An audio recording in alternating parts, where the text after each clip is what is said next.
Welcome to the source. The source.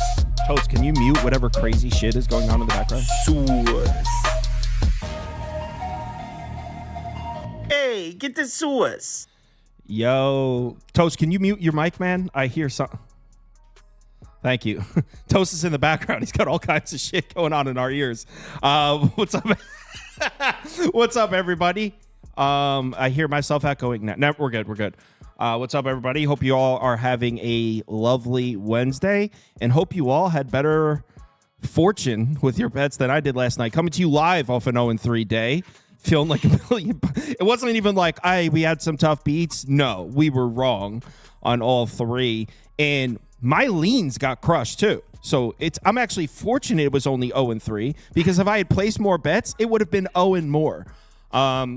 Really, the one that pissed me off the most, because, okay, New Mexico State plus the 10, got 3 points of closing line value.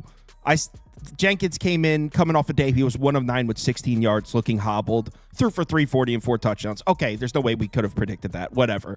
The loss that had me like a little heated, the Pelicans. Who's coaching that team? And what is going on? 15 turnovers in the first half. They were shooting 61% from the foul line at one point. Wow, what a mess of a basketball team. And I think it was you, Capper, was on here, was like, be careful with the Pelicans. That's just a bad team. And he's looking right. It's looking like an ugly team, the Pelicans. But all right, 0-3 last night. Hopefully, let's get back on track. First one up. Oh my God, yeah. I have a few bets today that, like, I know for a fact everyone in the comments is going to hate. And this is the first one. I'm on Cleveland here. I'm on Cleveland in this one. Yeah, everyone's going to hate this one. I know everyone's loving this new Lakers team. I guess there is some credence to the fact that LeBron's playing what might be his last game in this city. And I'm not going to pretend that means nothing, because I feel like that'd be foolish to be like, who cares? That being said, this is a tough matchup for the Lakers going on the road to Cleveland. If you're familiar with this Lakers offense, they want to get to the rim and they want to score at the basket. This has been top 3 interior defense back-to-back years now. And with those two guys in the front court, Allen and Mobley, you don't go into Cleveland and just get easy buckets at the rim. That just doesn't happen here. I know that Cleveland's played a bit of an easy schedule, but on the road in New York, that was a really nice win for him. And Cleveland, if you remember, the last couple years, when they get hot, they win in bunches, man. They had a big winning streak last year, early in the season. Year before, same thing. When Cleveland gets hot, they win 11, 12, 13 in a row. It looks like we're in the middle of one of those stretches right now. Certainly a team I like to back at home as well. I know everyone's going to be loving the Lakers as dogs here, but this is a tough matchup for them. If the Lakers continue to shoot 43, 44% from 3, sure, they can win this game, but I feel like that's unsustainable. This is not a team that's loaded with jump shooters. So eventually the Lakers' outside shooting is going to come crashing down to earth. This is a team that's multifaceted on offense. They could score at the rim in most cases, but on the road in Cleveland, if the outside shots don't continue to fall like that for the Lakers, this could be a tough spot for them. Offensively. Not to mention, Cleveland's been one of the best teams in the NBA, limiting opponent fast breaks and defensive efficiency in transition. Another thing the Lakers like to do a lot of. So, tough matchup for the Lakers. I'm on Cleveland. I get it. Everyone in the comments, you're all on the other side. Noted. Gentlemen? I'll go. Chris is always nice and lets me go second, so I'll keep that up. So I took Donovan Mitchell over 25.5 points in this one. The odds have been kind of interesting. Like, I locked it in at minus 105 at that over 25.5. And then I checked later in the day. I think it was like plus 115. And then I got pissed because I got a terrible price. And then last I checked, it was like at minus, let's see, right now it's at minus 108. So it's been just interesting line movement. Regardless, I really like the play. I think it's solid value. Like, Mitchell's only hit this in 1 of 4 games. So, like, by the hit rate people, they're going to hate that pick as well. But like you said, all these games have been blowouts. I mean, they've won 3 of the 4 games by by 10 plus points, 2 of them by 15 plus points. And he's averaging like 30 minutes per game. I mean, unless this, like, I don't think this game's going to turn into a blowout. And even if it does, like they're not, unless it's like 30 points in the fourth quarter, they're not going to pull him early. They're going to want to get this win. And the way you beat the Lakers defense is the exact way that Donovan Mitchell plays. Like they don't allow much at the rim, but they'll let you pull up from mid-range, 2-point range in general, some 3-point pull-ups as well. On the year, Lakers allowing the fourth most pull-up shot attempts in general, and the second highest frequency of shots against them are also pull-ups, and mostly from 2-point range, allowing the fourth most 2-point pull-up field goal attempts. Sorry, that's a mouthful. Mitchell, if you just look at like the raw totals, isn't going to be that impressive. Like he's only scored the 13th most points via pull-ups in the NBA, but literally every single player above him has played more minutes. He's played 30. 9 of the 12 ahead of him have played at least 34, and all of them have played at least 32 or more per game. And teams like so far this year haven't run a ton of pick and rolls against the Lakers, but they've had moderate success when doing so. Teams are scoring at the 9th highest rate when running pick and roll. I should say ball handler is scoring at the 9th highest rate when running a pick and roll against the Lakers. They're also allowing the sixth most points per game via isolation and the 5th most points per possession. That's all Mitchell. Like all those ways you score, that's Mitchell. And I think due for some positive regression just in the scoring department based on how quiet he's been the 3 of 4 games this year. One game he went over, he scored 30. Big matchup. He historically plays better at home. So yeah, I like the Spida angle on over 25.5 points. Yeah, and another thing about the Lakers here, keep in mind, they started the season off with 3 straight home games, right? The only road game we've seen them play, they played terribly. They played a terrible offensive game in Phoenix. They shot 44% from 3 against the Suns and still had an effective field goal percentage below 49%. They were 29 of 51 in 2-point field goal attempts, which is exactly what Cleveland excels at, is making those buckets tough to get down low. So not exactly what you want to see if you're betting the Lakers in that last one as well. Chris? My play kind of correlates with yours a little bit, Cal. It sounds like you like a Lakers team total under. Yeah. I took the full game under. 226.5 is the number that I got. First of all, potential. I know both of these teams didn't play yesterday, but both of them in a 4th game in 6 nights. Like that's not the greatest spot. The Lakers, they tend to match up pretty well with Cleveland as far as being able to slow them down. I know you kind of gave out some numbers, Kyle, and on paper that makes a lot of sense, but the Lakers have won 7 of the last 10, and they won both of their head-to-head meetings last season. But the reason why I like the under is a little bit of what you talked about, Kyle. Like the Lakers offense is running through who? Anthony Davis right now, right? Jared Allen anchors that defense. The Cavs are 4th in opponent points per game and 4th in opponent rim accuracy so far. The Lakers want to get downhill. The Cavs have big bodies, Evan Mobley as well, to slow that down. If Anthony Davis is struggling, they force the Lakers to shoot the 3-point shot. Like that's really what you want if you're Cleveland. The Lakers are shooting the 3rd fewest threes right now. Cavs rank 4th defensively, and some of those have come against some cupcakes. I would agree. But there's also the potential that LeBron's still not 100%. He talked about it after the game. I wish he would have said it before the game so I could have bet his under. But he talked about it after the game, like having this illness. He is probably he's listed as probable, but still got the illness tag kind of there. Lakers also playing pretty slow, 19th in pace. You got a Cavs team, the 13th in pace. So neither one of these teams playing super fast either. And I looked at, from a trend perspective, since the 2018 season, when teams are playing their 4th game in 6 nights within the first 5 games, it's typically when they start to run out of gas. 80, 52, and 7 to the under. That's 61%. So I play under 226.5 here. All right. Let's move on to the next game. And as expected, everyone in the comments is taking the Lakers. Over 62% of the poll on the Lakers, just 30% on the Cavs. Next up, Raptors, Hornets. Wow, back-to-back, 2 of my ugliest bets. See, so one of you guys want to go first on this one? They're going to hate the shit out of this one.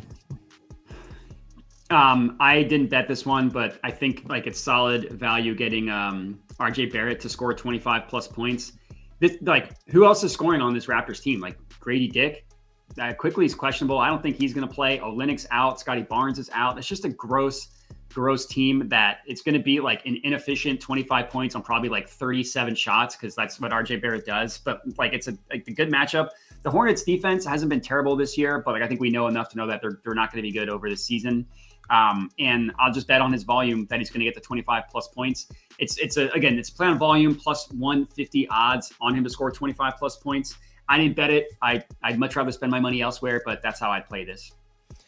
I bet the Raptors. It's ugly, man. This team is so bad, but the truth is the Hornets looked like a really bad offensive basketball team. The reason that they've looked formidable in a couple of their games, it's solely on the back of their rebounding. They're actually the second best rebounding team in the league so far. Done a great job on the boards. Well, actually, they're second to the Raptors, who are the best rebounding team in the league. So we're going to see the Hornets most likely lose the rebounding battle for the first time. Now, maybe no Scotty Barnes affects that a bit, but still, the Raptors, 56% rebound rate this year, which is best in the league by a good margin. If you look at the shooting for the Hornets, it's not efficient at all. This is a terrible shooting team. This team struggles to put the ball in the basket. Also, turnover rate, been real bad for the Hornets. This offense isn't good. LaMelo Ball's the man, but this is a bad offense. They have played some decent defense this year, and sure, points are going to be tough to come by for the Raptors. But as a whole, I mean, if you take a step back and look at this, the love for the Hornets is gotten crazy pushing this. I got this at 6.5. I mean, this is a bad basketball team. Sure, they're better than they were last year, and they're better than the Raptors, but laying 6.5 with a team like this is just not a profitable decision to make. I already know everyone's taking the Hornets. The whole world's on the Hornets here. 6.5, and the whole world's just happy to lay it. This team's been struggling to score. I think it'll be a close game because both these teams are bad.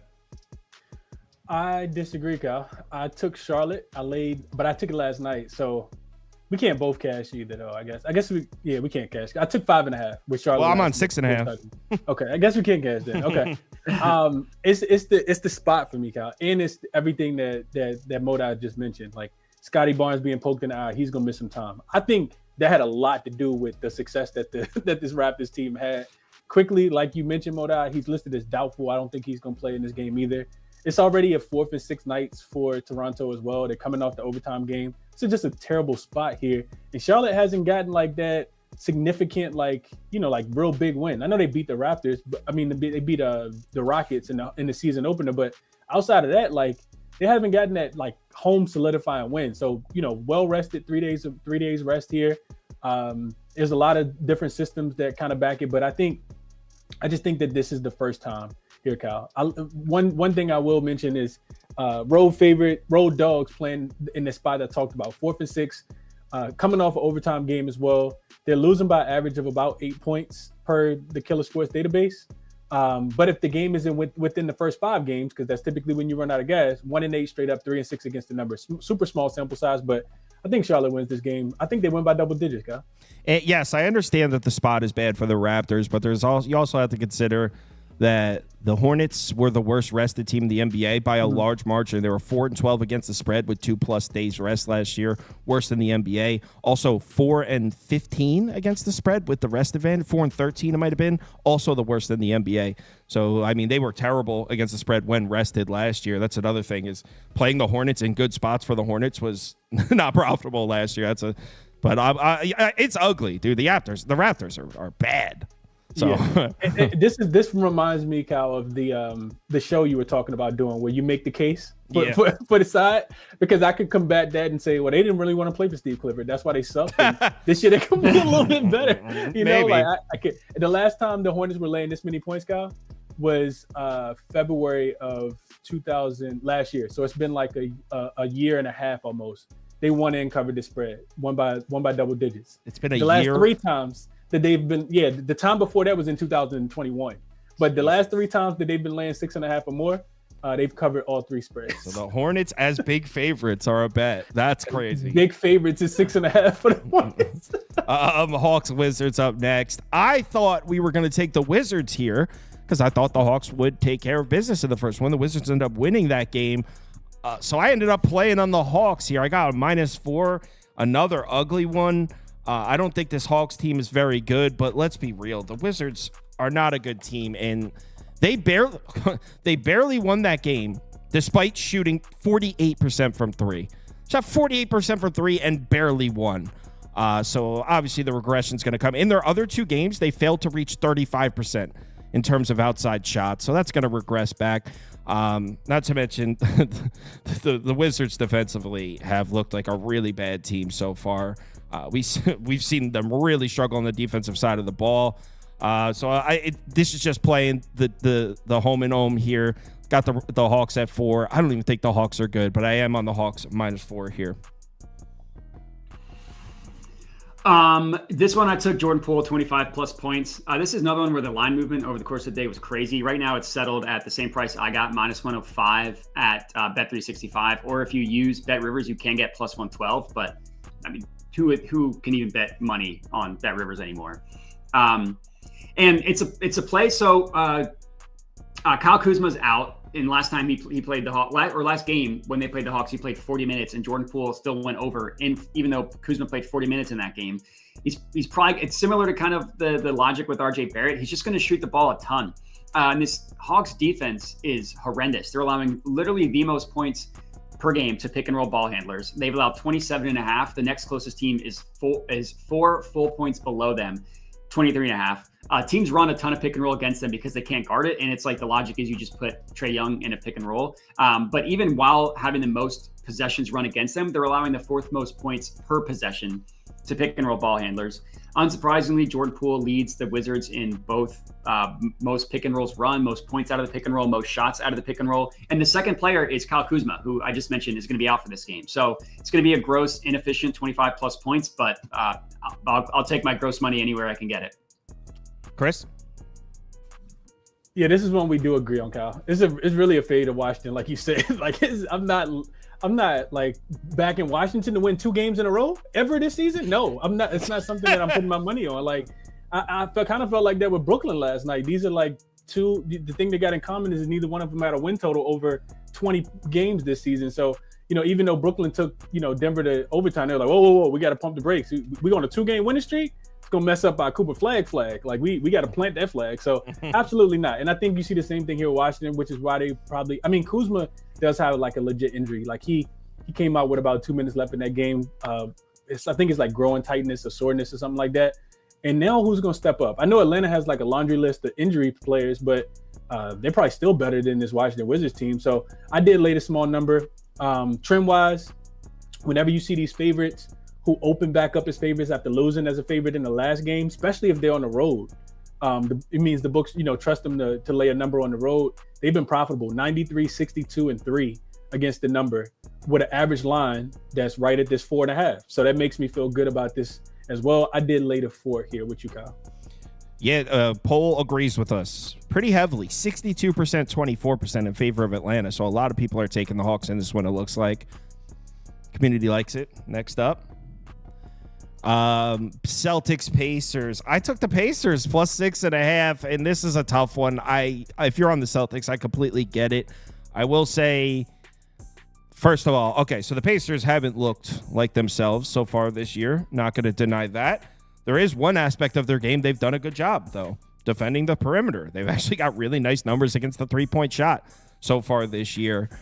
So obviously that comes in clutch when you're playing Boston. And the thing with the Celtics is, I mean, their 2 road games have been the Wizards and the Pistons, and the Pistons played them tough. Celtics defense didn't look good against the Pistons. I mean, the Pistons had a 56.8% effective field goal percentage in that game. They were hitting shots on Boston. So as far as this, obviously the Celtics are the best team in the league right now until someone proves us otherwise. But a little revenge spot here. And I think people are a little too quick to declare the Pacers dead based on 3 or 4 basketball games. We're in the infancy of the season. Kind of similar to the Nuggets. We're like, okay, we think the Nuggets are a bad basketball team. We're so early in the season. In 2 weeks' time, we could be talking about the Pacers as being the 2nd or 3rd best team in the East. We're that early in the season. So took a shot with the Pacers here. Again, if you're on the Celtics, don't blame me for it. But I took the plus 6.5. I actually had 2 in this one. My first one is another first quarter point prop. We cashed Anthony Edwards. I had him over 6.5 first quarter points. He went just over that with 24 last night. So let's hope we can have similar success. Moda, can I just say, Moda, I was watching that. Like, why didn't I tell? Like, after he had like 12 minutes left to score the like no more points, I was just like, why didn't I tell that? Good call. Yeah, 24 points. But yeah, so Jaylen Brown, 4.5 is just crazy for him. And I get like the rotations are a little bit different this year than they were last year. Like he used to play most of the first quarter last year. This year he's being taken out between 6 and 8 minutes. When he's in, he's shooting, and that's all I care about. Like he's gone over this number in 2 of 4 games, but in 3 of 4, he's taken at least 5 shots. And in 3 of 4, he's taken at least 2 3-pointers. In the regular season last year, He scored 5 points in the first quarter, 80% of the time, including every single game against the Pacers. And the Pacers defense, like they really haven't solved a ton of the issues that they had last year. Last year, they couldn't stop anybody going to the rim. They couldn't stop anybody via anybody isoing, any pick and roll, anything like that. It was just all you can eat going to the rim. And it's been similar this year, not as bad, but still not good. They're allowing the second most points per game via isolation. And yeah, like that's Tatum. Tatum's second in the NBA in ISO points, most on the Celtics by far. But Brown's not that far behind him. He's got the second most points on the Celtics, 12th most points overall via isolation. And when he's doing it, he's been successful. 6th most points per possession when running an isolation play. And the numbers in the first quarter, like Jaylen Brown is over 4.5 for even money. Jason Tatum is over 8.5. Where's his numbers? Over 8.5 for -113. Like, yeah, I'll take someone who needs to score half as many points for a better price. And someone like Jaylen Brown who's consistently done that in the first quarter. And then the Halliburton thing is just guards against the Celtics. Like, I get that Halliburton isn't obviously close to the same score as like Dame, who just went off against them. But if you run a lot of pick and rolls, you're going to have success against the Celtics. And Halliburton, after a horrible start to the year, coming out of that a little bit, 22 points 2 games ago. That was in overtime against the Sixers, 19 points last game. But that's still even while shooting 8 of 18 and 6 of 15 from the field. So we still have some positive regression coming in the scoring department. And the Celtics allowed third most points per game via isolation, second most points per possession, and the highest field goal percentage allowed to pick and roll ball handlers. And even though that's not Halliburton's game, like he's not super aggressive, he can do it when he needs to. And he still leads the Pacers in pick and roll points. He's run the most possessions as the pick and roll ball handler, most drives, most points via drives, all that stuff leads the Pacers. So 20 points for a plus price, I think is solid for Halliburton. Again, a Pacers team that, I mean, like it's early, it's 4 games, but they could use a win. 1-3, they could use a win. All right, Chris. Kyle, I'm curious to know what's your thoughts on the total? You agree with the over, or you think that? Well, I mean, if we use this, if we expand the vacuum to include last season, then yes, this game should go way over. But if we're just looking at what we've seen this year, which is a dangerous territory because we're only talking about 4 games apiece, the Pacers weren't running a suspiciously slow pace in their 4 games so far this year. Not to mention the Pacers' defense has played better than its offense. So obviously, last year, the Pacers in the field house at home, over, right? They're just going to run over. That was last year. This year's Pacers team, they're running a little bit of a slower pace. The offense doesn't look quite as good, and the defense actually looks all right. Thing is, 3 of their first 4 games have been on the road. So maybe that same Pacers overs at home, that same fast pace, tough to beat Pacers team at home, maybe that's going to come back. We haven't seen. We've only seen them play 1 home game. Which is another reason I'm taking the Pacers is people forgot how the Pacers were a lot tougher at home last year. They spent pretty much the whole season on the road so far. So maybe, I don't know. I think based on what we've seen this year, I would say under. But if you include what these teams or what we believe these teams to be, what these teams were last year, then it would probably be over. So I know that gave you no information. No, it did. No, I absolutely agree because it's two separate teams, right? It's definitely 2 separate teams. And you mentioned because I know you're probably looking at some of the same numbers I'm looking at. Crazy that what in what universe would we say that the Pacers defense has been better than their offense? I know, it's crazy. That does not make sense. So that's where I kind of like under. I thought Pacers team total under was also in play. 114 is the number. They're only averaging 109, 109 points per 100 possessions, which is bottom 10. Like that feels weird. It's a 4th game in 6 nights for them. They're coming off the big game against Philly. Back on the road against the Pelicans coming up. Like it just kind of feels like if Boston, if you're thinking, Kyle, and I agree, if you're thinking that the Pacers are going to limit Boston from the exterior, because they are 5th in opponent 3-point accuracy, 32.8%. And Boston that's where they shoot a lot. They're number 1 in frequency, number 1 in accuracy for above the break threes, and just overall threes. Then it does kind of feel like an under. I think under would be the play that I'm playing here. I have not played this one quite yet. And maybe I look towards the Indiana Pacers team total under, just potentially running out of gas. Like I said, 4th game in 6 nights. And you got a Boston team that's still really good defensively as well. So Indiana team total under 114.5 or the full game under, I think is probably the better play. I was looking at this game earlier and I was thinking over, but more and more I just hear you guys talk, like hearing people talk about it and like doing the research. You guys are right. It's an under spot for me. Yep.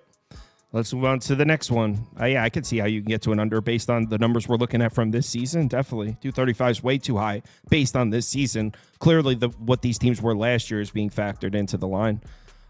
Detroit, Philadelphia. Ugh. Good God, with this game. Took the ugly dog again, Kyle? No, I'm not touching this shit. But you want the Raptors without Scotty Barnes, though. I guess I don't have room to talk, right? Okay. So neither of these teams running a particularly fast pace. In fact, the last couple games have been really slow paced for the Pistons. Philadelphia 76ers also coming off a really slow paced game against the Pacers. But neither offense looks good at all. Sixers actually played some decent defense in their last couple. I would go under, I guess. Under or pass. I don't have anything to say. This game sucks. Yeah, it's my Sixers. I didn't bet it. If I was playing it, it would be maxi points because he really went off in the second half of the last game. So maybe he carries that over. But it's minus money for him to score 30 points. There's no value there. Maybe you take a first quarter, which you can get over 7.5 for plus money, or for even money, I say plus 100. But nah, I'm not touching it. Chris? Man, I really wanted to get here with Detroit. I really, really did. I just don't like the spot as much. I don't like the spot for Philly either, though. Philly's coming off that big win against Indiana to get themselves on the board. First win of the season. Detroit, 4th game in 6 nights. Last of a little short 2-game road trip. But I kind of feel like Philly is going to – Detroit is still going to play hard. They haven't won a game yet. They're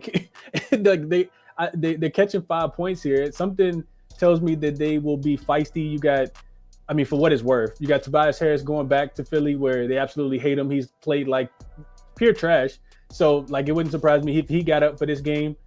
We talked about this the other day, Kyle. Detroit's offense has really struggled to close out games. They've been pretty good in the first quarter and first half, but I think they have the widest margin in the fourth quarter. They literally stopped scoring the basketball. I tweeted this out the other day. Nobody can hit a shot in the fourth quarter. The offense really slows down. So if you like the total, I think you go first half over or first half Detroit. And then you take a live under because this total could increase just a tad bit. So I'm probably going to stay off, but I really want to get there with Detroit. I think 5 is too many without Paul George and Joel Embiid, and Philly also coming off a big win. So yeah, I want to take the Pistons. I didn't get it. I didn't get there though. Yeah. I if I'm being honest, I wanted to take the Pistons also. No. Let's move on to the next one. What is the next one? Man, this sucks. Obviously a cool game, but as far as finding betting angles, what are we looking at here? We saw the Knicks get lit up into another planet in the opener. I had the under in the game. It was heartbreaking. The Celtics hit, I think it was 78 3-point shots in the game. But since then, we've seen the Knicks play solid defense. Even in their loss to Cleveland, the defense was solid. The Knicks failing to score points is what lost them that game against the Cavs. It wasn't the defense. The Knicks have played back-to-back solid defensive games. They're also running a slow pace. Not one of the Knicks games have had a pace above 98 yet. That's 98 possessions per 48 minutes. So the Knicks have been running a slow pace in all 3 of their games, and they're playing good defense back-to-back games. So 2 good defensive games in a row, 3 slow-paced games in a row. Against Miami, super slow pace, very good defense. So to me, that just screams under based on the way these two teams are playing right now. I could see this being 102, 101. I didn't bet it because I don't know. So you could just put under 215 or 215 and a half for me. I don't know. I'm rooting for the Knicks, but if I'm getting to a side, I kind of think the Heat might win. People sleeping on the Heat a little bit. The Knicks still a little bit unproven to be laying on the road against a playoff team. So I kind of feel like the Heat win the game if you're looking for a side. If you put a gun to my head and force me to place a bet, I would take the under, not betting it. Yeah, this is another one I didn't bet. I kind of like the Karl Anthony Towns 3-point angle over 1.5 made threes is minus 110. This is not based on anything we've seen this year. He's only taken on average 2 a game. He's taken 6 3-pointers, and I just can't imagine that that's going to continue. The way that this offense is going to work is Karl Anthony Towns spreading the floor and making the defense guard him out in the perimeter. They obviously have a ton of stuff to work out on their offense. Mikal Bridges is at least taking 3-pointers and is making them from the corner, so maybe his shot's not broken.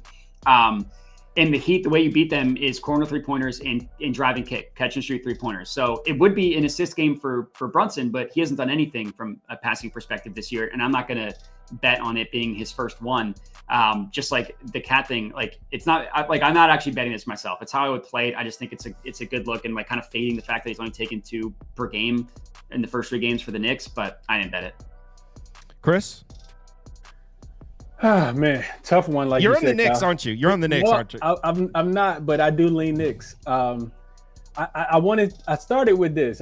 When I wrote my notes yesterday, it was slight edge to Miami based on having having not to travel because they were at home in their last game against Detroit. The Knicks were, of course, at the Garden playing the Cavs, and then they have more rest after the game as well. But the Knicks are off a loss, and they typically are motivated coming off a loss. You probably didn't know this, Kyle. Tibbs is a road favorite. It's been really profitable. 29-10 straight up, 26-13 against the number, 67%. If you add that he's coming off a loss, a Thibodeau team coming off a loss, 10-4 straight up, 10-4 straight up, 10-4 against the number. So I really wanted to get there with the Knicks. Like you said, I just feel like they're kind of unproven. I do think the under is the right play. You didn't even talk about pace of play, Kyle. I think both of these teams are going to be play pretty slow. I think they both can guard the 3-point line a little bit better. 215 feels like a tad bit too high. But I'll sit on the sideline in this one too. But I think under, like you said, is the best play. And I do lean Knicks. I think they can get the job done here. Hope you're right. So I can talk some shit to S-Dot later.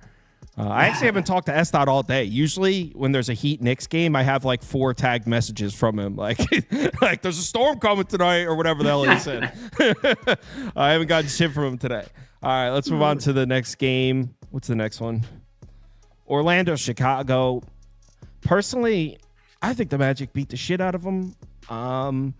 Chris, curious to see how you think of this game. I don't have a bet on this one right now. I could be talked into Orlando -5 or 5.5, but as of right now, I got nothing.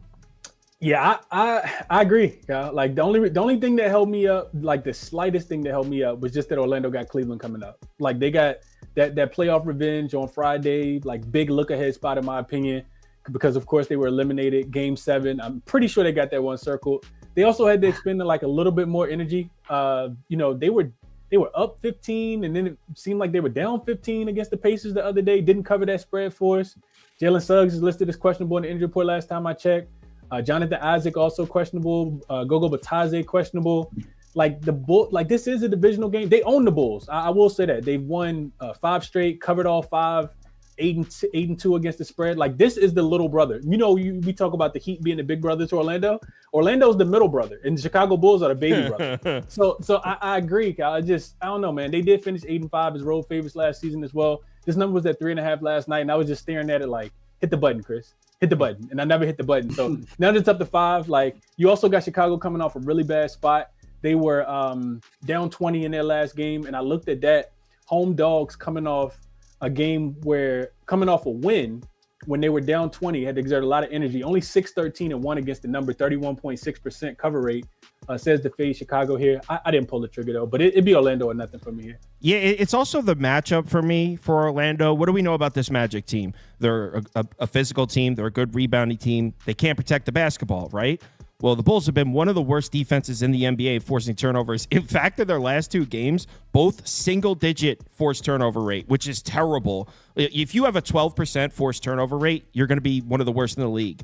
The Bulls are coming off back-to-back games where they had less than 10%, so they're not forcing any turnovers defensively, the Bulls, that's how you beat the Magic. They don't protect the ball. So this is a bad defense. Not to mention, the Bulls have 0 presence in terms of offensive rebounding. They haven't gotten shit on the offensive glass. And Orlando, an excellent defensive rebounding team. So probably won't be in any second chance opportunities for the Bulls here either. I mean, 5.5 feels too short in a game where, I think it's like very decisively. One team is better, has the matchup advantage. Magic should have no problems getting to the free throw line also. 5.5 feels too short. I didn't bet it, but now that I'm like talking about it. I'm bet it. Yeah, I'm betting. Why didn't I bet it? I'm gonna bet it. I'm writing it down. As I'm talking about it, I'm like, what the fuck? Why didn't I bet this? Like, this sounds pretty good. All right, let me add this. I might bet this also. But last time we did this shit, we both lost. That's why I'm writing it down first, Me Kyle. too. I'm writing it down. I'll bet it in low. I'm writing it down right now. All right, Modi, what do you think? Down think on it a little bit, do some meditations. I have Kobe White over 4.5 assists plus 100. I ended up like, this was one that I looked in a little bit later, so it didn't make my YouTube channel, but I actually really liked this one. It ended up being like one of my favorite plays of the day. I knew that there's some good matchup with somebody on the Bulls against this Magic defense for assists. What I ended up settling on for Kobe White is a couple reasons. Number one, he just plays the most minutes. Like Giddey, Giddey's like probably a better all-around passer, but he can't score. So you don't really have to respect him as a scorer, which just limits everything you can do. And he plays like mid-20s, high 20s, whereas Kobe White plays in the 30s, and just was like somebody that has just been running to the ground. And he's just got better passing numbers overall than anybody else on the Bulls. He averages the most drives on the Bulls, but he's got the highest pass rate on the team as well. So not only does he drive the most, but he passes at the highest rate on drives as well, 61% of the time. Giddey's only at 42.9% of the time. And White has some positive regression coming from an assist perspective. He leads the Bulls in potential assists per game, 10.8, but he's averaging over a full assist fewer than Josh Giddey, even though he leads the team again in potential assists per game. Giddey's at about like 10.2. He's averaging 6 assists. White is at 10.8 and he's averaging 4.8 actual assists. And then just to put that into perspective for you, every single player in the NBA that averages more than 10 potential assists per game averages more actual assists than Kobe White. Like he's getting unlucky with his assist rate. And the Magic have just been getting smoked by point guard assists, like literally allowing the most assists to point guards in the NBA at 11.2. The next closest team is below 10. It's like it's just a matchup thing. They're getting smoked by them. So yeah, the White assist angle I thought was pretty good. It's worth a ladder play up to 6 as well, which you can get for pretty good price, like +1, +200 at FanDuel for him to get the 6. I think is solid, but I'll just leave it at the 4.5. Chris, by the way, while Modai was talking, I was looking at my sheet and I found out why I held off on it. It's because the data points on the Bulls' offensive game log so far are so far apart. In the Bucks game, they had a 122 offensive rating, and they followed it up with an 82.6, and then they followed it up with a 120. It's just we've seen the Bulls like look elite offensively, and then practical joke bad. So the data points are too far apart. That's why I stayed off it. Yep, I saw that too, Gal. Yeah, it was what they lost to the Pelicans by double digits because we were both on them over the night. then they came back home and they beat the Bucks. Yep. And then they got smoked by Oklahoma City. and then they come back and beat the Grizzlies. So the data points are too far apart. I think we have a suspicion that this Bulls team is bad, but I feel like the data is a little inconsistent as far as confirming that. So let's move on to the next one. Whoa. We're good. Next up is Brooklyn, Memphis. Man, I got nothing. Anyone? I don't even want to talk about this. If John Morant doesn't play, I'll probably take Scottie Pippen Jr. assist, but I need to find out if he's playing or not. Well, yeah, I found the tomorrow the game tomorrow, Memphis Milwaukee, a little more interesting than this one. Problem because I'm getting a video ready for tonight, so I was looking at tomorrow's game. The problem is with these back-to-backs, you got John Morant listed as questionable. I think that leads us to believe he's going to play in one of these games, whether it's tonight or tomorrow. Who knows? Do you want him to get up for the bigger game against the Bucks or this game against Brooklyn? Brooklyn is such a hard team. They're so reliant on Cam Thomas hitting shots, and if he's hitting shots, he doesn't even need space. Like he's just if his shots are falling, I mean, it doesn't even matter if the offense isn't fluid. Like he's just gonna find a way to. So I don't know. I got nothing here. Chris, you have anything? If the players get ruled in, because like you said, it's a laundry list for Memphis. But if they get ruled in, I like the over, and it's really just based on first of all the Grizzlies' offense is look. Like they can score the basketball. They're not really playing too much defense all the time, but they've scored 123 points or more in 3 of their 4 games so far this season. Versus like pretty average defenses in my opinion. And it was just another really strong trend, like fading these teams coming off overtime, especially in non-conference games. I thought like adding that piece was important because Brooklyn won't care about this game. I mean, not that Brooklyn really cares about any game, right? Like they cared a little bit last night and they were like, whoa, we can't win 2 games in a row because we just got to win against the Bucks. We cannot beat Denver, right? Even if they are coming off overtime games. So you see them kind of melt in the overtime game. They absolutely won't care about this game. I was listening to, I think it was like Draymond Green podcast last year, and this kind of always stuck with me. He had Jared Jackson Jr. on there, and he was asking him about like these non-conference games, and he was like, bro, like when we go places like Chicago, like we could care less about those games. Like they're non-conference games, like we don't like know anything about, like we don't know the scouting report. And I just kind of feel like that for Brooklyn. Like you just lost last night. You're probably only going to win 10 more games the rest of the season. And Memphis is coming off a game where they gave up a 20-point lead to Chicago. Like, and they're still at home, and they played pretty well at home. So if they all playing, I do think that we see points in this game.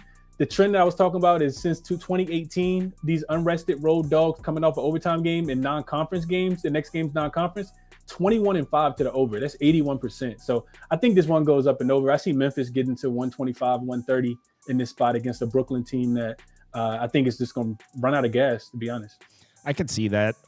So what I like for tomorrow, I think it's a nice buy low spot on Milwaukee offensively. In case you want to know what I'm thinking for tomorrow, Memphis has struggled defensively on the perimeter. Milwaukee coming off back-to-back bad offensive games. What I want to see, ideally, in a perfect world, I want to see Brooklyn play Memphis tough enough that I want to see Ja Morant and Edey play, and I want to say Brooklyn stay somewhat competitive. Just force Morant and Edey to give me 28 minutes, 26 minutes, enough where they played a game, and then I'll take Milwaukee money line tomorrow to beat them.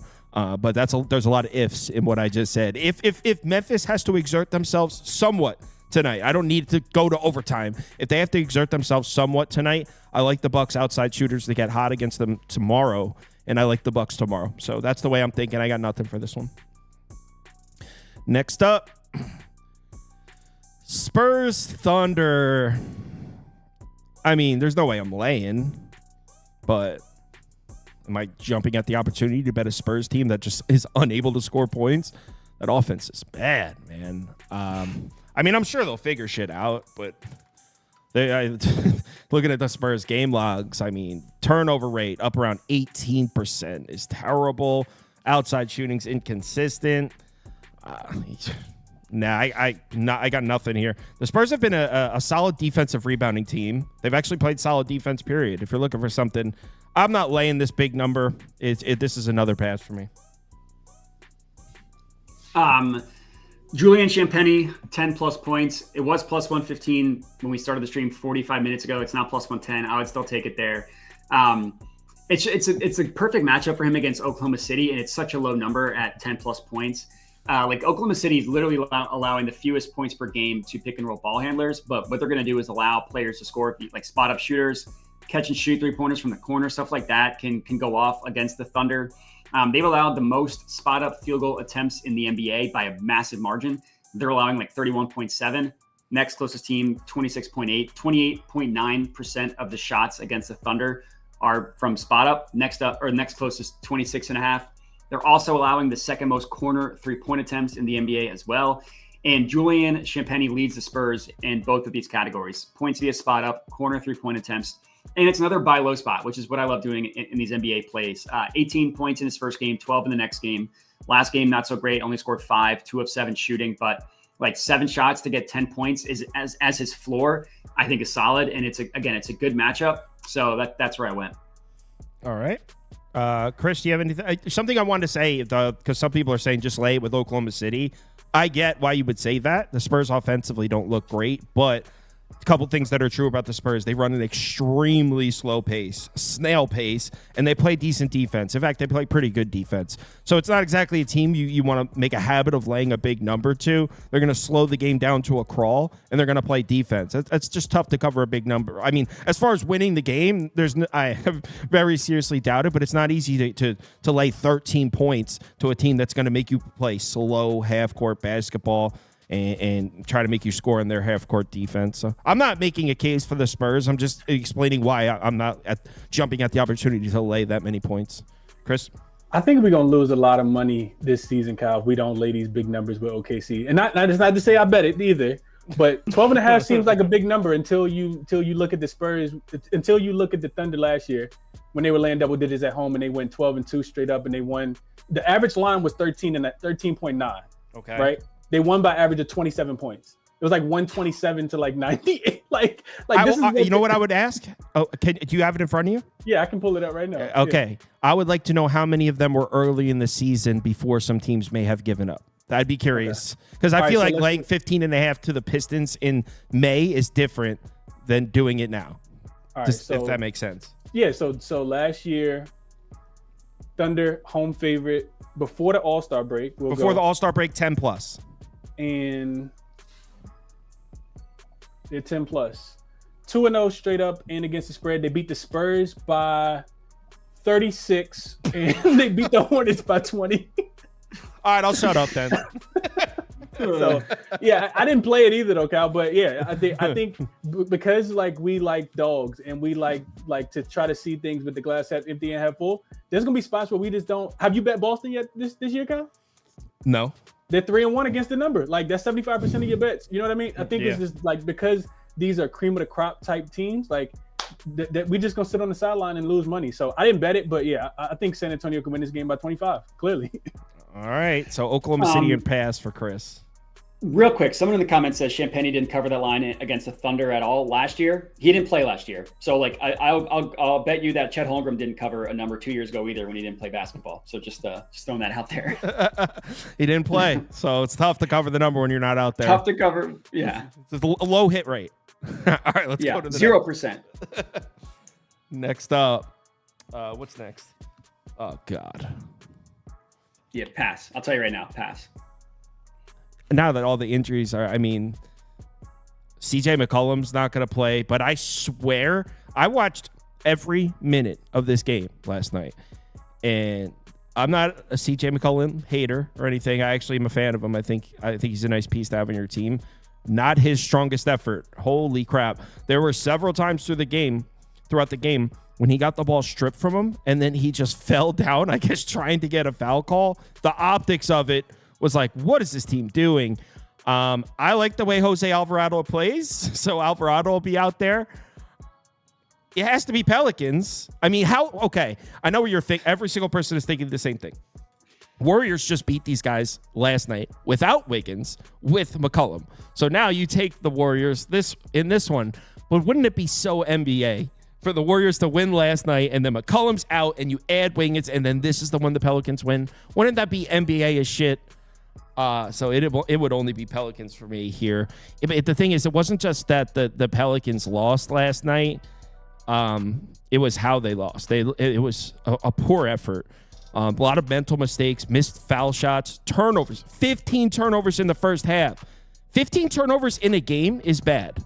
If you've turned the ball over 15 times in an NBA game, you had a bad game, protected the ball. They had 15 in the first half, and they were still somehow winning the game at that point. It would only be Pelicans here coming off the loss now they don't have to travel, get it back. But I get how disgusting that sounds, and I get how you might be looking at your TV screen right now like, what the fuck? Like, yeah, I get it. But it would only be Pelicans for me. Kind of want to bet it now. Chris? Right there with you. I'm with you, Cal. I'm with you. Like, it's Pels and nothing for me as well. I didn't bet this one, though.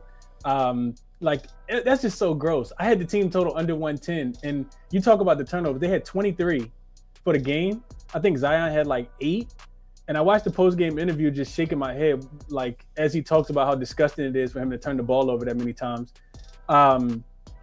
It's not even just the turnover. It's just like, can you get back after you turn the ball over and not give up 34 points? Because if you don't give up 34 points, you probably don't give up 124, and you stay under the team total of 117.5. I'm watching the first quarter, and Golden State got like 17 at the end of the first quarter. I'm like, okay, baby, I like it. Only for them to score 70 points in the next 2 quarters before the fourth quarter even starts. And I'm like, what is going on here? So I looked into this guy under Willie Green. When the Pelicans turned the ball over 20 times or more in their previous game, they are 9-3 straight up, 10-2 against the spread in the following game. There you go. So I didn't bet it though.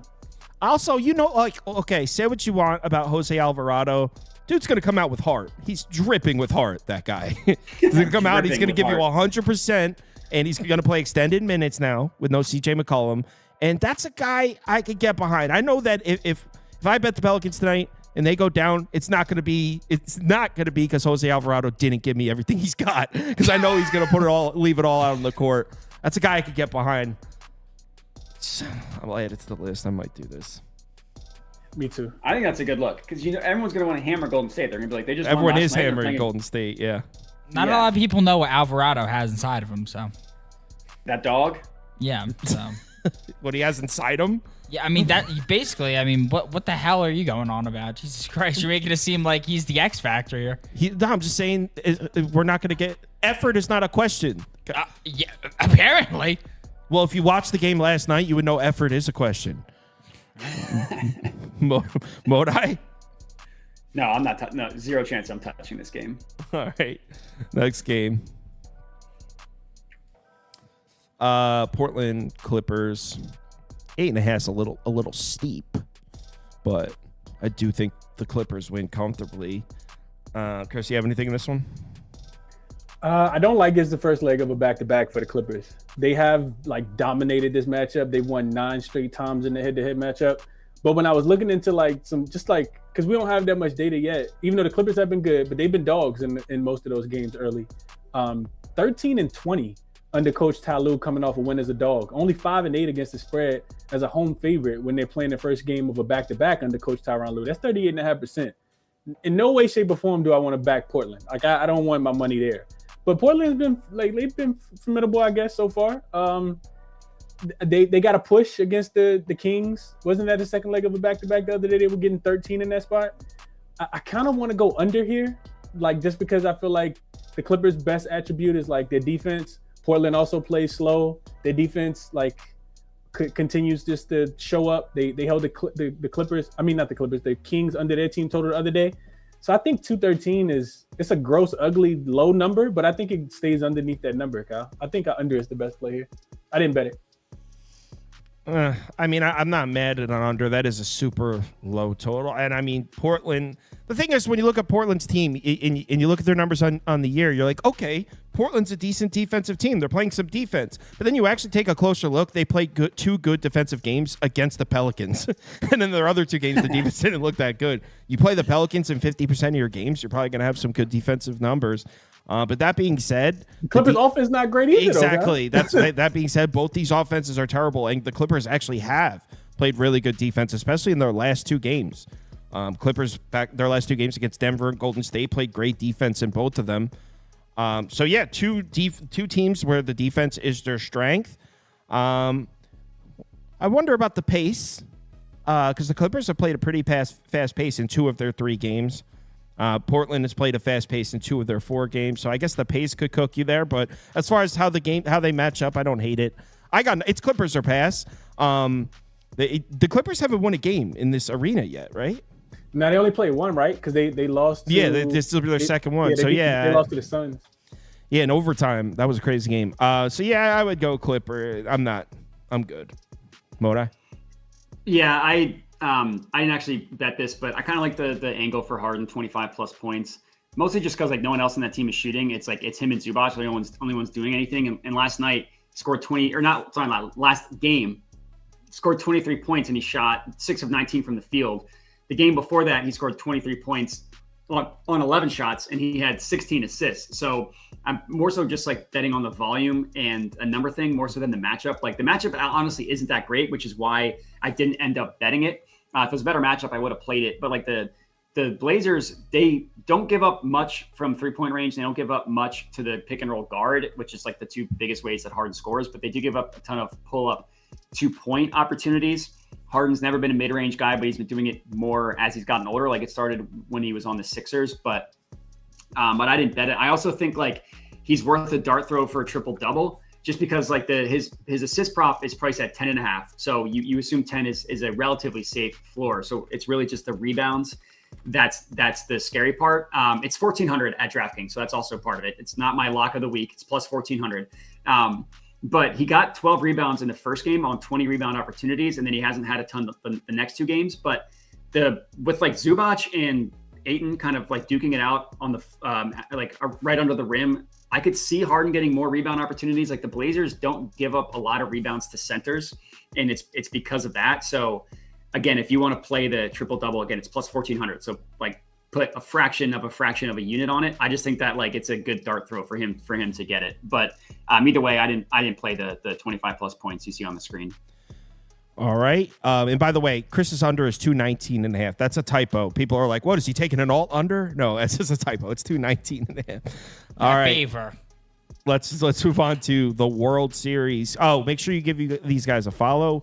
That's their Twitters right beneath them there. Crispy Captain with 2 N's, Jedi Modai both have their own YouTube channels where they put out their own daily content when Modai's not on vacation, which is always. No, I'm just kidding. He got married. That's Dude, why. always getting married, Kyle. Yeah, I know, dude gets married once a month. You know how much money you get when you get married? Yeah, we're gonna have one once a year. He renews his vows like every 6 weeks or so. That's just straight. Appreciate you, Kyle. Best of luck tonight, fellas. Later. Let's See you talk guys. World Series. All right. People are thinking the Yankees have life here. People are thinking the Yankees have life.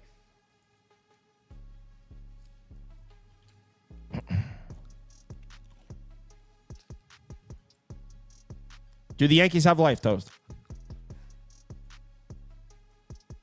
Muted. Wait, no, I think I muted him because he was making fucking noise earlier. You're good now. Wait. Still muted. No, I still don't hear him. Why is that now?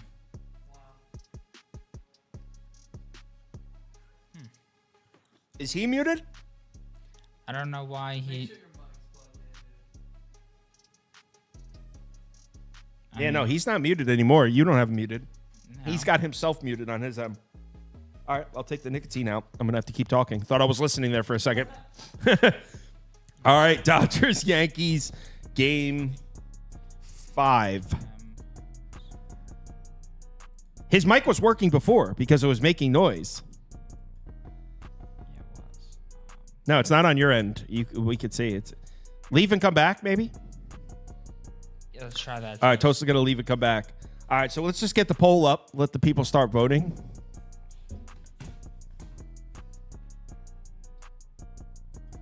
Hello? Now I can hear you. Yeah.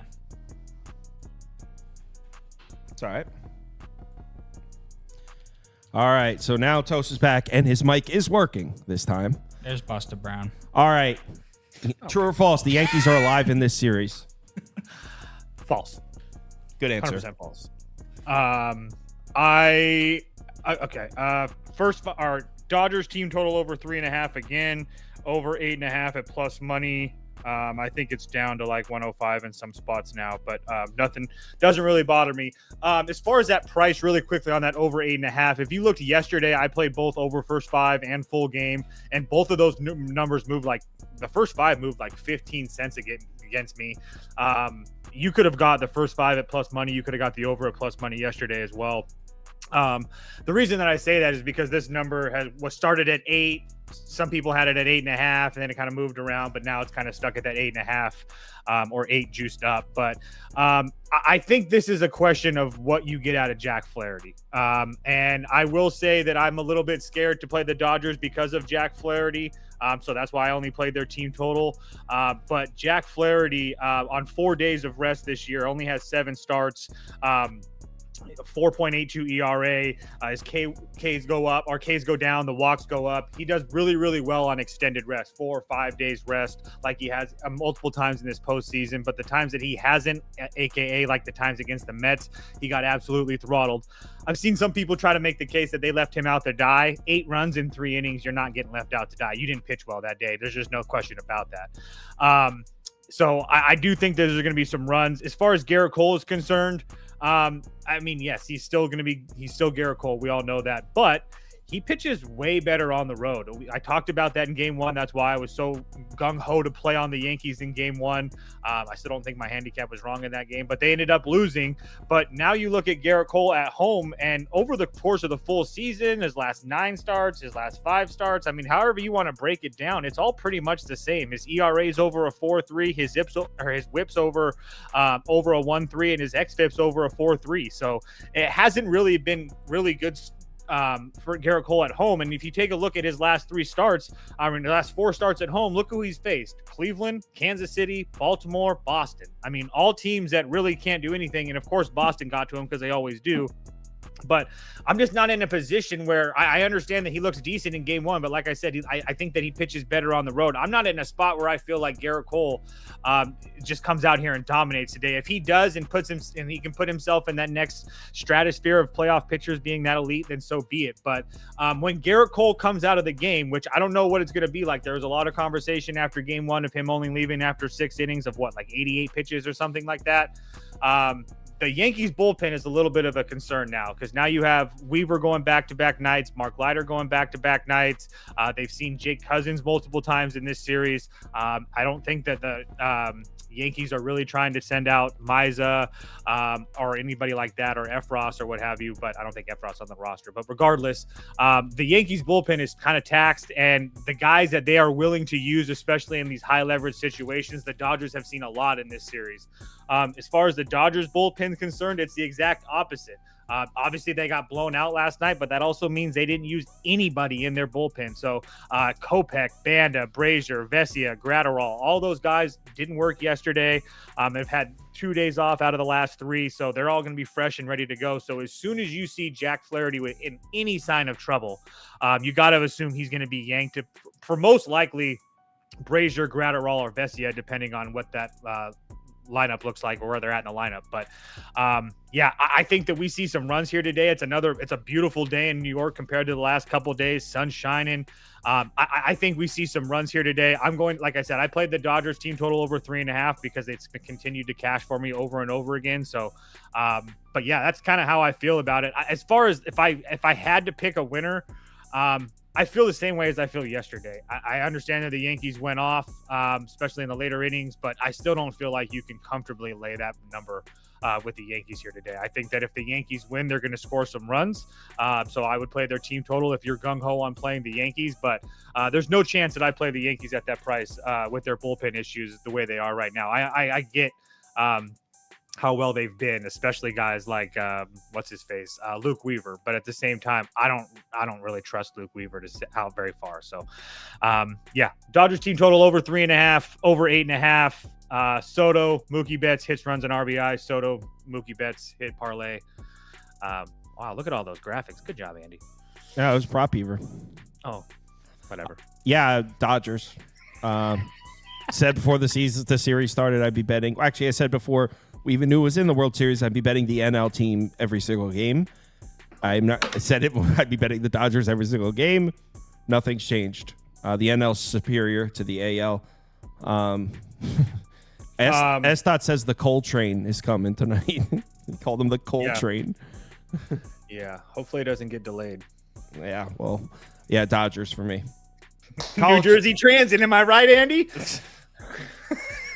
New Jersey Transit. If you know, you know. Bastards. Next up. Jacksonville State. Oh, we got to bring on Andy instead. Toast, talk to you later, man. Later, boys. All right. Jacksonville State.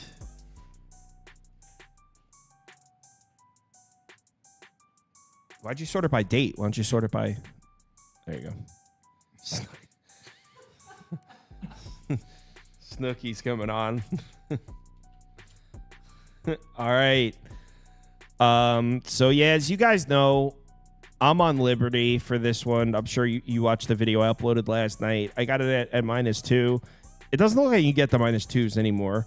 But, I mean, I still like it at 2.5. As long as you're not laying a full 3, 2.5 is fine. It reminds me a lot of... I mean, I guess it's probably not that comparable, but I kind of feel similarly about this game as what I was saying about the Georgia-Texas game, in a sense where if you just take the football games we've seen this season in a vacuum, then yeah, this game should probably be a pick'em. Jacksonville State has looked slightly stronger than Liberty, although Liberty's failures and shortcomings are definitely more in the spotlight than Jacksonville State. There's been times when Jacksonville State hasn't looked that great this year. And when Liberty, because they had such high expectations, it's front page news if Liberty falls short of expectations, where Jacksonville State wouldn't get the same notoriety or the same attention for in games when they struggled. But regardless, based on what we've seen this season alone, I would understand how you would play Jacksonville State plus 2.5. Just like how I said in the Georgia-Texas game, based on what we've seen at the time, I believe it was a 5-game sample size, I understand why Texas would be laying 4.5. But if you include the talent we know to be on this team and what this team's capable from last season, then there's no way this should be under a field goal. Liberty's the much stronger team with the much higher ceiling. Now, if I lose this bet, it's because Liberty is just not the team they were last year, and I don't fully understand why, because it's almost the same team with the same head coach. I think it's 15 of 22 starters are back, and this team was unstoppable. He beat the shit out of Jacksonville State last year in Jacksonville State. I mean, the gap between these two teams, the gap between last year's Liberty team and this year's Jacksonville State team is 10, more than 10 probably. So the fact that this is under a field goal means everyone's calling bullshit on this year's Liberty team. They're saying this year's team is not last year's team. And so far that looks to be true. But I mean, stuff like that is only true until it isn't. I mean, especially coming off the embarrassing loss. At under a field goal, it has to be Liberty for me here because I know this is the better team, even though based on what we've seen this year, it hasn't appeared to be. It would kind of like when people are saying Texas is the better team than Georgia. Like, well, I get how they've looked better for 5 games, but it's college football, man. This is going to be a larger sample size than that. It's kind of like when people are saying Ohio State's way better than Oregon. When the people are like, I'll lay 7 to Oregon in Eugene. Like, are you crazy? Just based on what we've seen. So based on what we've seen, I get how you would take Jacksonville State plus 2.5. But based on what we know these teams to be, Liberty should be laying at least 3.5 here. Yeah. Yeah, I was waiting to be unmuted. I'm sorry. I've actually been, I've kind of felt that way about Liberty this year. I didn't expect them to be as good as they were because expectations do get to you, right? The last year, I think it was a fun run. They got to the Fiesta Bowl. And then they had to obviously play Oregon. This year, they knew they were going to have those expectations, especially with the playoff being 12 teams. And they didn't really handle them well. I mean, they've played a lot of close games against some bad teams. New Mexico State comes to mind, and obviously losing to Kennesaw comes to mind. And like if you look at their numbers, it kind of shows it, right? They're 103rd in effective rush, 120th in effective pass. So clearly, they haven't played anybody, right? But they've been successful, right? They're 11th in defensive yards per carry and 35th in success rate. Those numbers mean something to me because clearly they're stopping the run. It's just teams that are not good at running the ball. Well, at least they've stopped the run. I know Jacksonville State's a better running team than they've played this year, but Liberty now has been stopping the run this season. On the other side, you have the same scenario. Jacksonville State's played nobody that can run the ball, but they're not stopping the run. Teams are still running on them. So, like, Liberty's going to be able to run the ball in this game and control the game, and I think that matters. But also, the emotional, the coming into this game, the emotional vibes for Liberty is, well, we got to win this game, and we got to win this game comfortably because we just not only did we ruin our chances to go to the playoffs now people think we're nowhere near as good as we were last year, and I think they're going to take that personally, especially because this is Sawyer's last run with in college football. So I think that they'll win this one comfortably. I have the money line at minus 135 just to play it safe, but like I think they're covering the number too. Like I think they're just significantly better than Jacksonville State. Jacksonville State's schedule so far this year has been really bad outside the Coastal Carolina game, and they got crushed in that game. So yeah, I really don't like this team at all. So Liberty. And a few people in the comments, not right here, but a few people in the comments of last night's video has said Tyler Huff is dealing with an injury for Jacksonville State, but I think he left last game early. No, but I'm saying for this game. Mm-hmm. But like he's good to go, right? Yeah, he's playing. Yeah, so I don't know how much there is to that, the Tyler Huff injury. So people in the comments were saying he's banged up, he's not 100%, and I don't know that to be false, but I also don't know it to be true. As far as information on Tyler Huff, the quarterback for Jacksonville State's injury, I got nothing. If you have something, you want to put it in the comments. But I have nothing more than what you've heard. He left last game early. As far as what I'm reading, he's good to go. I really don't have anything more than that. Mm-hmm. Y'all haven't watched Liberty play, and it shows. But at the same time, that's what people were saying about Georgia against Texas. They go that. At the end of the college football season, we're going to have an entire sample size. Right now, you're making picks based on just the first half of it. It's kind of like with Texas, Georgia. They're like, oh, we're laying 5 to Georgia now? What, have we lost our minds based on 5 games? It's kind of the same thing. If we were having this conversation before the season started, Liberty less than 3, this line would probably be close to 10.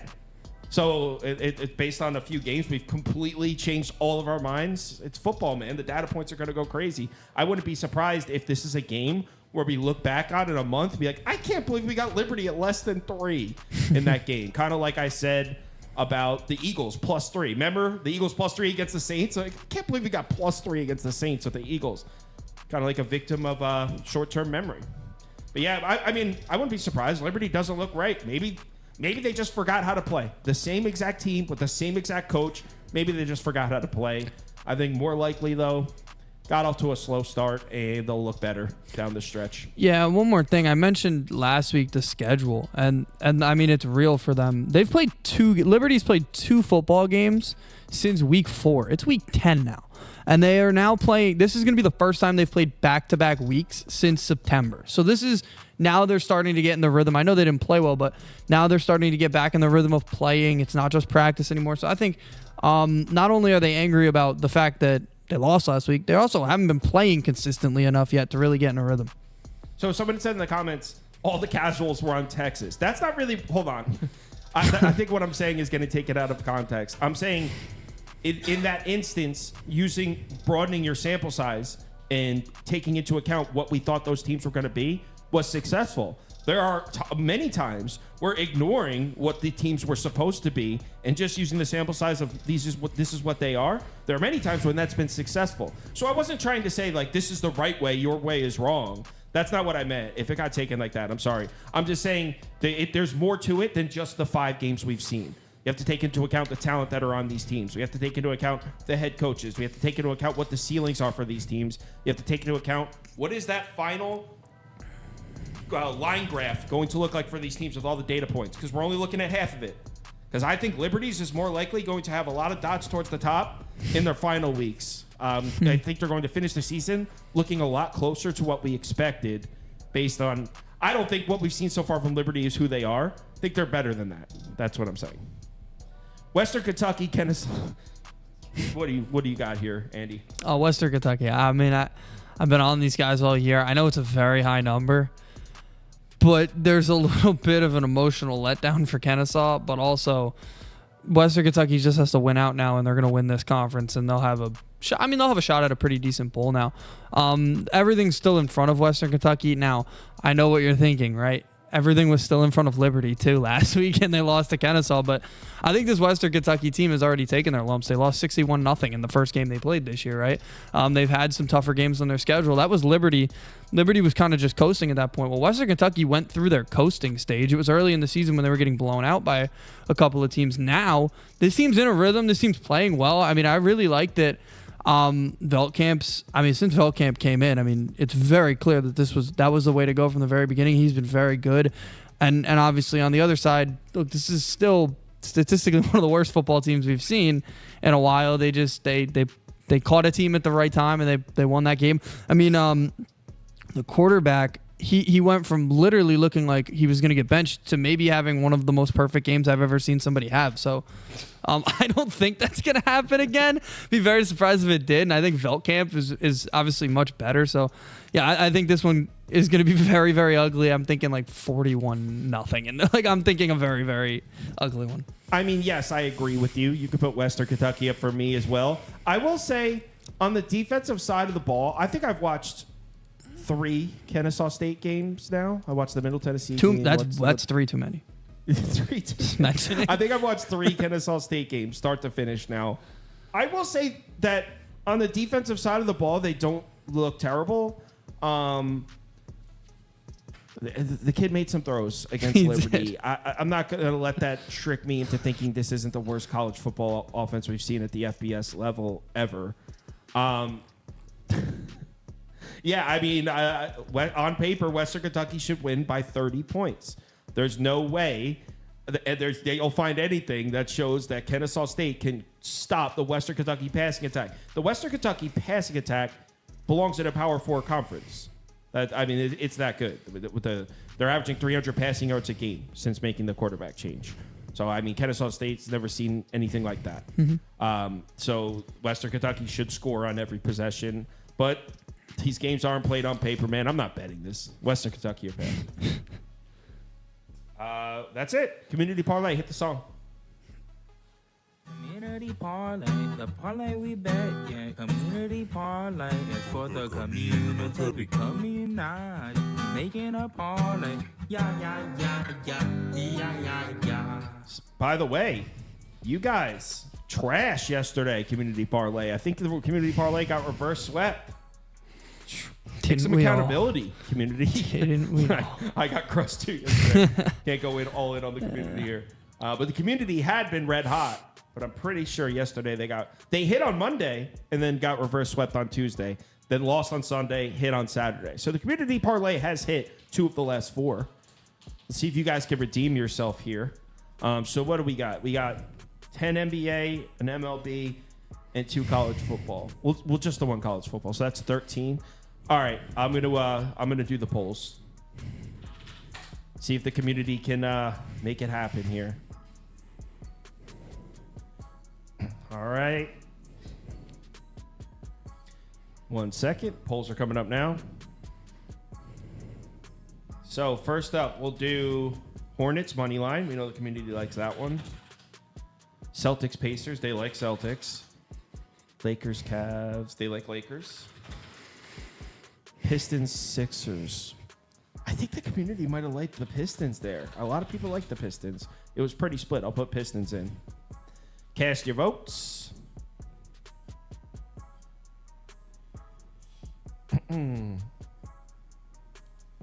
Someone says community parlay is going to hit today. That's called confidence. Someone believes in the community. Congrats for hitting 100K. Thank you, Beckley. Appreciate it. Yeah, it's cool. I'm not a big milestone guy. I'm not a big emotional tweet guy, but I let one fly for that because I feel like we put a lot of hard work into it, and it's good to celebrate victories like that. Celtics money line is the first leg, by the way. All right, next up, we got Hawks money line. Knicks Heat. They like the Knicks. Nets Grizzlies. I'm guessing they like the Grizzlies. Magic Bulls. They definitely like the Magic. Okay, cast your votes. Second place in that last one was Hornets money line. So if you voted for Hornets, you'll get another chance.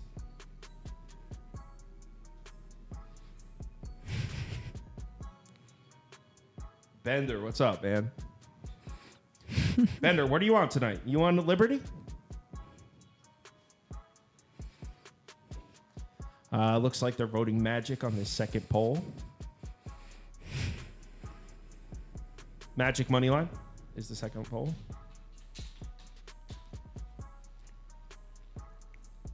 So then we got Thunder money line. Warriors money line. No one want to touch the Pelicans right now. Blazers, Clippers money line. And then I'm going to put Dodgers money line in with these basketball teams.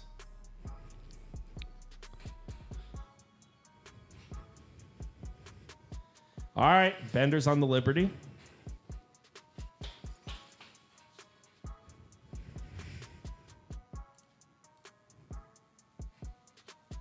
The Liberty? Yeah, I feel like everyone's on Liberty. Don't love that. Not that it would scare me off or anything. Just not something I particularly love to see. Thunder money line by a mile is that last one. So now we got... So the second place finishers... I know what we'll do. We'll do the 3 second place finishers, which is Hornets, Hawks, Clippers, or we'll throw Liberty in there. So the 3 second place finishers or Liberty money line. So what is the last leg of the community parlay?